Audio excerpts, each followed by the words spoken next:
नमस्कार दोस्तों, स्वागत है आपका आज के मुख्य समाचार में, जिसमें सबसे पहली और बड़ी खबर में आपको बताएंगे कि सोनिया गांधी ने पॉलिस्टर झंडों के इस्तेमाल पर मोदी सरकार को घेरा और तिरंगे के लिए खादी के इस्तेमाल पर दिया जोर।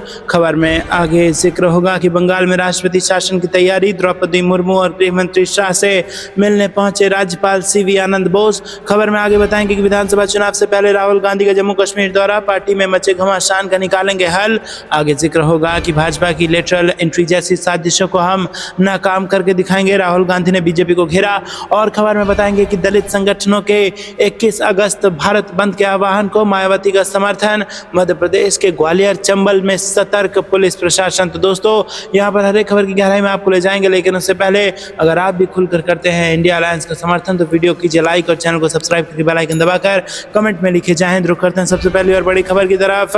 सोनिया गांधी ने पॉलिस्टर झंडे के इस्तेमाल पर मोदी सरकार को घेरा, तिरंगा के लिए खादी के इस्तेमाल पर दिया जोर। दोस्तों, कांग्रेस संसदीय दल की प्रमुख सोनिया गांधी ने मशीन निर्मित पॉलिस्टर झंडों के इस्तेमाल के लिए मंगलवार को मोदी सरकार की आलोचना की और तिरंगे के एकमात्र कपड़े के रूप में खादी को अपनाए जाने का आह्वान किया। सोनिया गांधी ने यह भी कहा कि खादी को राष्ट्रीय गौरव के प्रतीक के रूप में उसका उचित स्थान मिलना ही चाहिए। उन्होंने अंग्रेजी दैनिक द हिंदू में लिखे एक लेख में कहा कि प्रधानमंत्री नरेंद्र मोदी द्वारा स्वतंत्र दिवस से पहले सप्ताह में हर घर तिरंगा अभियान के लिए नए सिरे से आह्वान किया जाना राष्ट्रीय ध्वज और देश के लिए इसके महत्व पर सामूहिक रूप से आत्मावलोकन करने का अवसर प्रदान करता है। सोनिया गांधी ने कहा कि उनका राष्ट्रीय ध्वज के प्रति सम्मान व्यक्त करना और एक ऐसे संगठन के प्रति निष्ठा रखना नैतिक रूप से दोहरापन है जो इस ध्वज के प्रति उदासीन रहा है। उन्होंने कहा कि मशीन निर्मित पॉलिस्टर के झंडों को बड़े पैमाने पर अपनाया जा रहा है, जिसमें कच्चा माल अक्सर चीन से आयात किया जाता है। सोनिया गांधी ने इस बात का उल्लेख किया कि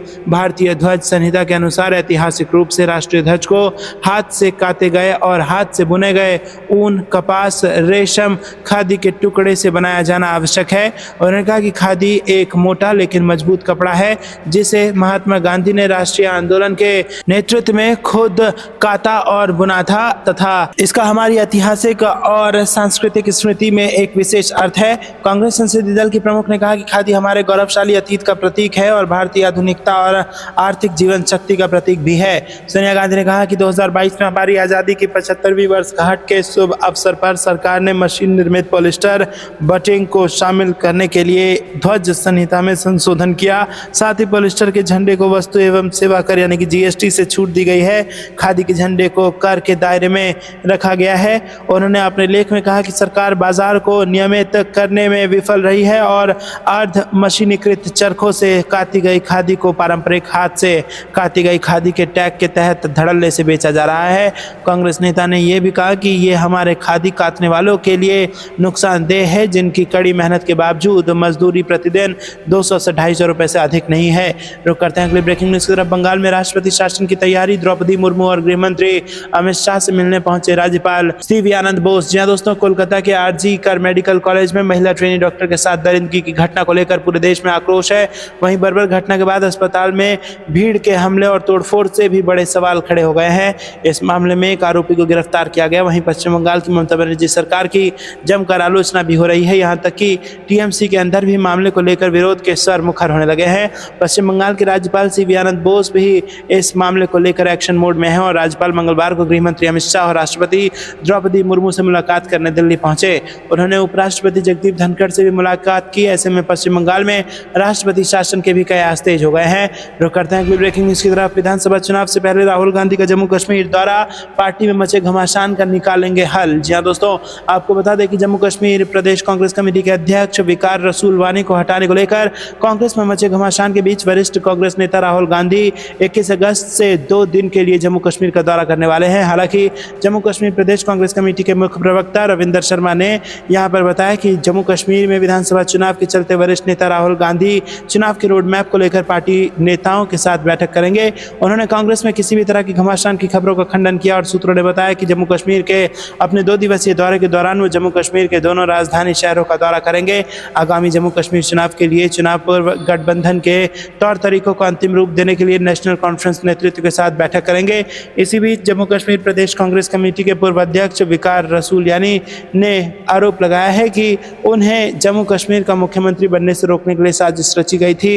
विकार की ये टिप्पणी हाल ही में JKPCC नेतृत्व पद से हटाए जाने के और उसके बाद तारिक हमीद कर्रा को उनके उत्तराधिकारी के रूप में नियुक्त किए जाने के बाद आई है।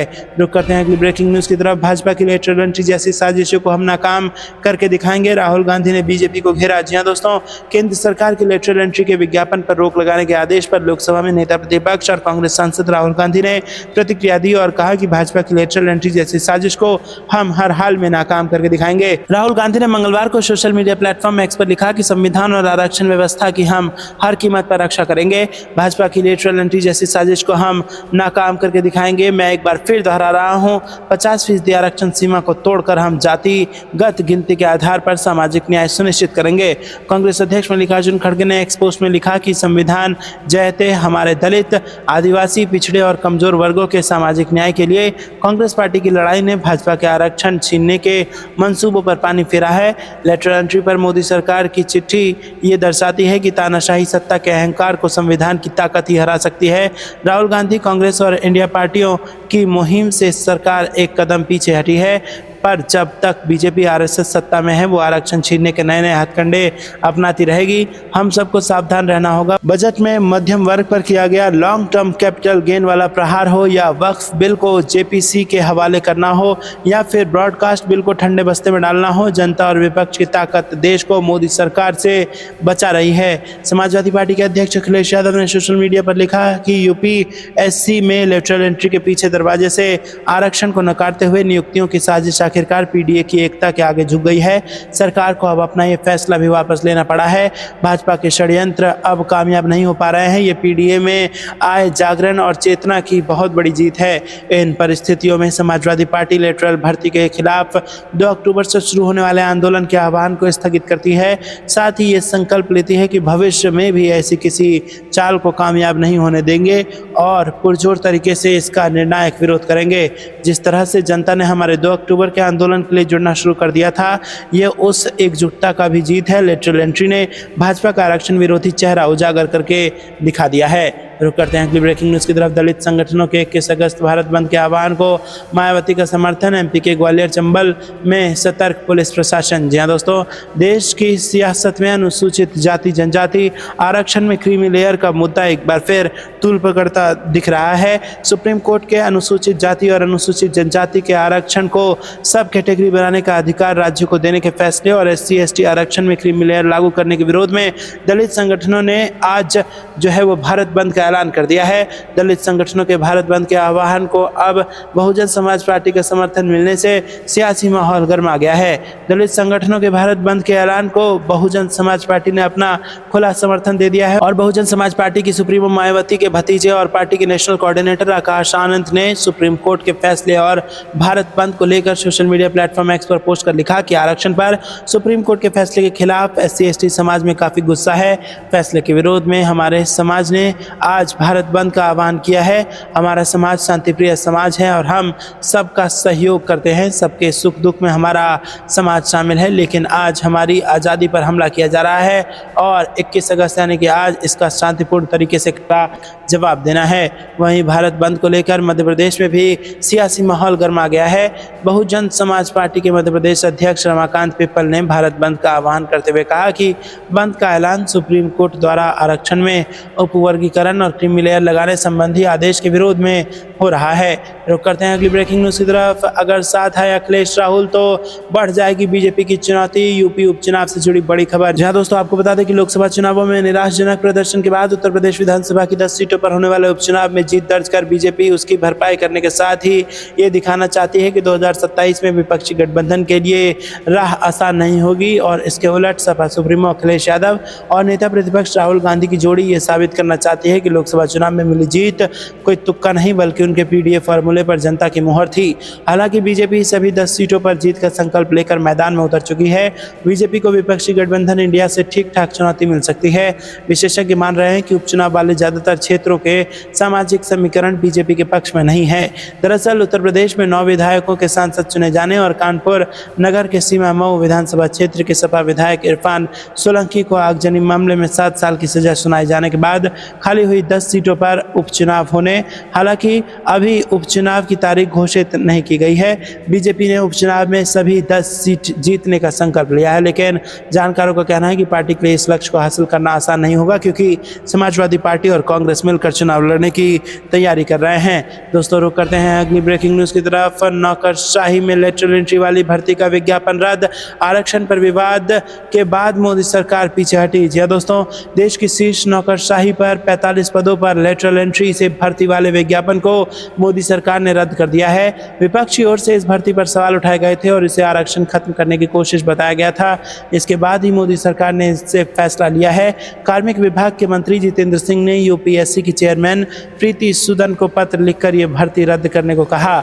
इस पत्र में जितेंद्र सिंह ने कहा कि पीएम नरेंद्र का दृढ़ निश्चय है कि संविधान में दिए गए समानता के अधिकार के तहत ही लेटरल एंट्री वाली भर्ती भी होनी चाहिए। खासतौर पर देश में आरक्षण से कोई छेड़छाड़ नहीं होनी चाहिए।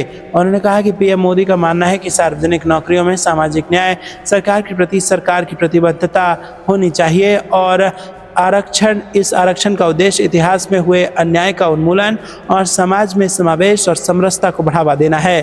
केंद्रीय मंत्री ने अपने पत्र में यह भी कहा कि लेटरल एंट्री वाले पदों की विशेषज्ञता वाला माना जाता है। ये सिंगल कैडर पोस्ट होती है, इसीलिए अब तक इनमें आरक्षण का कोई प्रावधान नहीं था, इसलिए इसकी समीक्षा किए जाने की जरूरत है और फिर सुधार किया जाए। इसलिए मैं यूपीएससी से कहूंगा कि वो 17 अगस्त को जारी लेटरल एंट्री वाले विज्ञापन को रद्द कर दे। ऐसा करना सामाजिक न्याय एवं सशक्तिकरण के लिहाज से बेहतर होगा। दोस्तों, आपको क्या कुछ लगता है कमेंट में जरूर बताइए। वीडियो को लाइक नहीं किया है तो लाइक जरूर कीजिएगा। रुक करते हैं अगली ब्रेकिंग न्यूज की तरफ। बीजेपी के पिछले 10 सालों के कार्यकाल में देश में बढ़े महिलाओं पर अपराध, पीएम मोदी को देना चाहिए इस्तीफा, पवन खेड़ा ने दिया ये बयान। जी दोस्तों, कांग्रेस नेता और लोकसभा में नेता प्रतिपक्ष राहुल गांधी के लोक सेवकों की भर्ती पर दिए बयान पर भाजपा लगातार हमलावर है और इसी बीच कांग्रेस नेता पवन खेड़ा ने राहुल गांधी के बयान का बचाव किया है। उन्होंने प्रधानमंत्री नरेंद्र मोदी से इस मामले में सवाल किया है। कांग्रेस नेता पवन खेड़ा ने IANS से खास बातचीत में कहा कि प्रशासनिक सुधार आयोग ने इसकी सिफारिश की थी और मैं ये जानना चाहता हूं कि 2016, 17 और 18 में जब इन्होंने उन सिफारिशों को लागू किया तो क्या वो सफल हुई? क्या PM Narendra Modi lateral entry के पहले राउंड को सफल मानते हैं? हमें इसका जवाब चाहिए। उन्हें ये बताना चाहिए कि पहले राउंड के दौरान जितने अधिकारी उन्होंने इसमें लगाए थे उनमें कितने दलित और आदिवासी थे। उन्होंने यहाँ पर दुष्कर्म की बढ़ती घटनाओं को लेकर भी केंद्र सरकार पर हमला बोला। कहा कि प्रधानमंत्री मोदी को पहले इस्तीफा देना चाहिए क्योंकि पिछले 10 साल में पूरे देश में महिलाओं के खिलाफ अत्याचार, शोषण और दुष्कर्मों के मामले बढ़े हैं और इसीलिए इसकी जिम्मेदारी सीधे सीधे नरेंद्र मोदी की होनी चाहिए। पवन खेड़ा ने झारखंड के पूर्व मुख्यमंत्री और जेएमएम के वरिष्ठ नेता चंपई सोरेन पर भी बात की। रुक करते हैं अगली ब्रेकिंग न्यूज की तरफ।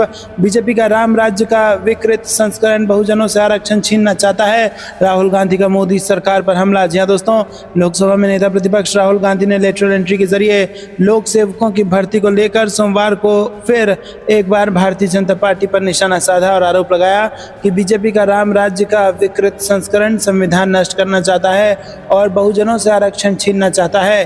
राहुल गांधी ने एक्स पर पोस्ट किया कि लेटरल एंट्री दलितों, ओबीसी और आदिवासियों पर हमला है। बीजेपी का राम राज्य का विकृत संस्करण संविधान को नष्ट करना चाहता है और बहुजनों से आरक्षण छीनना चाहता है। इससे पहले पूर्व कांग्रेस अध्यक्ष ने रविवार को आरोप लगाया था कि प्रधानमंत्री नरेंद्र मोदी संघ लोक सेवा आयोग के बजाय राष्ट्रीय स्वयंसेवक संघ के माध्यम से लोक सेवकों के भर्ती करके संविधान पर हमला कर रहे हैं। आपको बता दें कि केंद्र सरकार ने लेटरल एंट्री के माध्यम से 45 विशेषज्ञों की विभिन्न केंद्रीय मंत्रालयों में संयुक्त सचिव, निदेशक और उप सचिव जैसे प्रमुख पदों पर नियुक्ति करने की घोषणा की है। आमतौर पर ऐसे पदों पर अखिल भारतीय सेवाओं, भारतीय प्रशासनिक सेवा, भारतीय पुलिस सेवा और भारतीय वन सेवा और अन्य ग्रुप ए सेवाओं के अधिकारी तैनात किए जाते हैं। रुक करते हैं अगली ब्रेकिंग न्यूज की तरफ। आरक्षण छीनकर संविधान बदलने का भाजपाई चक्रव्यूह है लेटरल एंट्री, खड़गे का बड़ा बयान। जी दोस्तों, कांग्रेस अध्यक्ष मल्लिकार्जुन खड़गे ने लेटरल एंट्री के जरिए केंद्रीय मंत्रालयों में अहम पद पर भर्ती को लेकर सोमवार को केंद्र की मोदी सरकार और बीजेपी पर निशाना साधा और इस विवादित पहल की परत दर परत खोलते हुए कहा कि आरक्षण छीनकर संविधान को बदलने का भाजपाई चक्रव्यूह है। खड़गे ने सोशल मीडिया मंच एक्स पर पोस्ट किया कि मोदी सरकार का लेटरल एंट्री का प्रावधान संविधान पर हमला क्यों है। सरकारी महकमों में रिक्तियां भरने के बजाय पिछले 10 वर्षों में अकेले सार्वजनिक क्षेत्र के उपक्रमों में ही भारत सरकार के हिस्से को बेच कर 5.1 लाख पद बीजेपी ने खत्म कर दिए हैं और अनुबंधित भर्ती में 91% इजाफा हुआ। SC ST OBC की 2022-23 तक 1,30,000 पद कम हुए हैं। कांग्रेस अध्यक्ष ने दावा किया कि हम लेटरल एंट्री गिने चुने विशेषज्ञों को कुछ विशेष पदों में उनकी उपयोगिता के अनुसार नियुक्त करने के लिए लाए थे, पर मोदी सरकार ने लेटरल एंट्री के प्रावधान सरकार में विशेषज्ञ नियुक्त करने के लिए नहीं बल्कि दलित, आदिवासी और पिछड़े वर्गों का अधिकार छीनने के लिए किया है। रुक करते हैं अगली ब्रेकिंग न्यूज़ की तरफ। राहुल गांधी की उबर की सवारी, कैब चालक, डिलीवरी एजेंट जैसे स्थायी श्रमिकों के लिए न्याय की मांग उठाई। जी दोस्तों, लोकसभा में नेता प्रतिपक्ष राहुल गांधी ने सोमवार को उबर कैब की सवारी की और इस दौरान ड्राइवर से बातचीत कर उसकी समस्याओं को राहुल गांधी ने जाना। कांग्रेस नेता ने अपनी इस यात्रा की वीडियो साझा करते हुए कैब चालक और डिलीवरी एजेंट जैसी अस्थायी श्रमिकों के लिए ठोस नीतियां बनाकर न्याय का आह्वान किया है। कांग्रेस नेता राहुल गांधी ने उबर कैब की सवारी का एक वीडियो एक्स पर पोस्ट किया जिसमें वो वाहन चालक सुनील उपाध्याय से उनके अनुभव और परेशानियों के बारे में जानकारी लेते दिख रहे हैं। राहुल गांधी ने पोस्ट में कहा, आमदनी कम और महंगाई से निकलता दम, यह है भारत के गिग वर्कर्स की व्यवस्था। सुनील उपाध्याय जी के साथ एक उबर यात्रा के दौरान चर्चा में और फिर उनके परिवार से मिलकर देश के कैब ड्राइवर और डिलीवरी एजेंट जैसे गिग वर्कर्स की समस्या का जायजा लिया। दोस्तों, राहुल गांधी ने आगे कहा कि हैंड टू माउथ इनकम, किसी तरह गुजारे लायक आमदनी में इसका गुजारा तंगी से चल रहा है, ना कोई बचत होती है और ना ही परिवार के भविष्य का कोई आधार है। कांग्रेस नेता ने कहा कि इनकी समस्या के समाधान के लिए कांग्रेस की राज्य सरकारें ठोस नीतियां बनाकर न्याय करेंगी और इंडिया गठबंधन पूरे संघर्ष के साथ इन नीतियों का देशव्यापी विस्तार सुनिश्चित करेगा। रुक करते हैं अगली ब्रेकिंग न्यूज़ की तरफ। महाराष्ट्र झारखंड में बीजेपी बुरी तरह से हार रही है। महाराष्ट्र में सफाया होना तय, संजय राउत का सरकार पर हमला। जी दोस्तों, शिवसेना नेता संजय राउत ने कहा कि महाराष्ट्र और झारखंड में चुनाव इसलिए स्थगित कर दिया गया है क्योंकि वो हेमंत सोरेन को सीएम पद से हटाना चाहते हैं, उनकी पार्टी को तोड़ना चाहते हैं और झारखंड में अस्थिरता लाना चाहते हैं, इसीलिए चुनाव नहीं हो रहा है। उन्हें इसके लिए समय चाहिए। उन्हें महाराष्ट्र और झारखंड में हार का डर है। बीजेपी दोनों राज्यों में पूरी तरह से हार रही है। महाराष्ट्र में उनका सफाया होने वाला है। जहाँ दोस्तों, बीते दिनों चुनाव आयोग ने जम्मू कश्मीर और हरियाणा में विधानसभा चुनाव की तारीखों का ऐलान कर दिया है। इन दोनों राज्यों के साथ झारखंड और महाराष्ट्र में भी चुनाव होने के कयास लगाए जा रहे थे, हालांकि ऐसा हुआ नहीं। इसके बाद संजय राउत ने सरकार पर निशाना साधा था और कहा था कि बीजेपी नेता एक देश एक चुनाव की बात करते हैं लेकिन 4 राज्यों में एक साथ चुनाव नहीं करा सकते हैं। उन्होंने ये भी कहा था कि झारखंड में भारतीय जनता पार्टी झारखंड मुक्ति मोर्चा को तोड़ने की कोशिश कर रही है और महाराष्ट्र में एकनाथ शिंदे के साथ मिलकर अजीत पवार और देवेंद्र फडणवीस तिजोरी भर रहे हैं। इसी वजह से दोनों राज्यों में चुनाव की तारीखों का ऐलान नहीं हुआ है। रुक करते हैं अगली ब्रेकिंग न्यूज़ की तरफ। रक्षाबंधन और अखिलेश यादव का आधी आबादी पर बड़ा दाव, समाजवादी सबला सुरक्षा वाहिनी का किया गठन। जी हाँ दोस्तों, रक्षाबंधन पर समाजवादी पार्टी के अध्यक्ष अखिलेश यादव ने आधी आबादी यानी महिलाओं के लिए बड़ा दाव चला है। अखिलेश यादव के निर्देश पर सपा ने समाजवादी सबला सुरक्षा वाहिनी का गठन किया है। इसकी गठन के पीछे की मंशा पर अखिलेश यादव ने कहा कि ये आधी आबादी की पूरी आज़ादी का अभियान है जिसके शुभारंभ के लिए रक्षाबंधन जैसे पावन पर्व से अच्छा अन्य कोई पर्व और क्या हो सकता है। लेकिन ये कोई एक दिन का पर्व नहीं होगा बल्कि हर पल, हर जगह, हर दिन सक्रिय रहने वाला जागरूकता का चैतन्य रूप होगा जो महिलाओं को सुरक्षित करते हुए, आर्थिक रूप से सशक्त करते हुए एक बड़े सामाजिक मानसिक बदलाव की ओर ले जाएगा और समाज में महिलाओं की सुरक्षा तथा महिलाओं को अपने पैरों पर खड़े होने के लिए स्वनिर्भरता को प्राथमिकता बनाएगा। ये महिलाओं के संदर्भ में नज़रिया बदलने के लिए सामाजिक समझाइश का रास्ता अपनाएगा। दोस्तों, अखिलेश यादव ने इस संबंध में एक पोस्ट सोशल मीडिया पर शेयर करते हुए कहा कि समाजवादी सबला सुरक्षा वाहिनी नारी के मुद्दे और मामलों में 4 दिन की चिंता की तरह केवल कहकर नहीं रह जाएगी, केवल औपचारिकता नहीं निभाएगी, बल्कि बीते कल से सबक लेते हुए वर्तमान को झकझोर कर सचेत बनाएगी। रुक करते हैं अगली ब्रेकिंग न्यूज़ की तरफ। दिल्ली में डॉक्टरों और स्वास्थ्य मंत्रालय के अधिकारियों के बीच बैठक रही बेनतीजा, जारी रहेगा प्रदर्शन। जी हाँ दोस्तों, यहाँ पर डॉक्टरों और स्वास्थ्य एवं परिवार कल्याण मंत्रालय के अधिकारियों के बीच सोमवार को हुई बैठक बेनतीजा रही। बैठक में कोई बात नहीं बन सकी। इसका मतलब है कि फाइमा यानी federation of all India medical association का प्रदर्शन जारी रहेगा। इन प्रदर्शन की वजह से अस्पताल में मरीजों को फिर से परेशानी का सामना करना पड़ सकता है। रेजिडेंट डॉक्टर अपनी हड़ताल को 1 हफ्ते बाद भी जारी रखे हुए हैं। और बता दें कि ये बैठक डॉक्टरों के संगठन फाइमा के अध्यक्ष डॉक्टर रोहन कृष्णन की अध्यक्षता में निर्माण भवन में बैठक हुई है। बैठक में डॉक्टरों ने CPA यानी सेंट्रल प्रोटेक्शन एक्ट को लाने की मांग रखी।